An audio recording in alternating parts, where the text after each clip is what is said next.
পুখুৰীত সঘনাই দেখা দিয়া সমস্যাসমূহৰ ভিতৰত দ্ৰবীভূত অক্সিজেনৰ নাটনি হোৱা এক অন্যতম সমস্যা।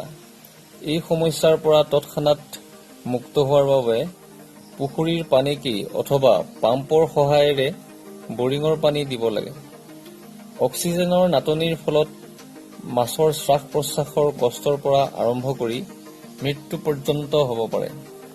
সেইবাবে মীনপালকসকলে পুৱা আৰু গধূলিৰ সময়ত মটৰ অথবা পাম্প চলাই অক্সিজেনৰ নাটনিৰ সমস্যাৰ পৰা হাত সাৰিব পাৰে। তাৰ উপৰিও ভিন্ন কোম্পানীৰ যেনে ভিৰবেক কোম্পানীৰ অটোমেক্স, নিউজ পাৰ্ক কোম্পানীৰ অক্সিজেন টেবলেট ছটিয়াইও এই সমস্যাৰ পৰা মাছসমূহক ৰক্ষা কৰিব পাৰে।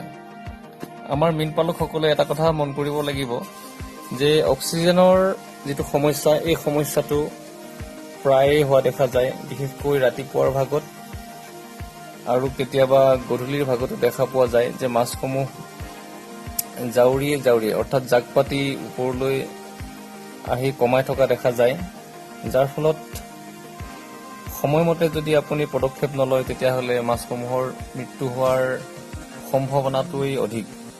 গতিকে মীনপালকসকলে এই বিষয়ে অলপ সজাগ হ'ব লাগিব।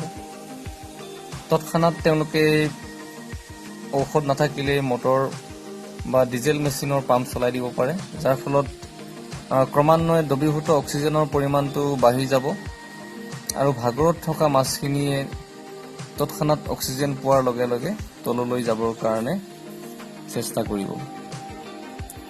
যিহেতু মীন পালনত সদায় মাটি আৰু পানী ভালে ৰখাটো বাঞ্ছনীয়, সেইবাবে কৃষক বন্ধুসকলে এই দিশটোত অলপ মন কৰা উচিত।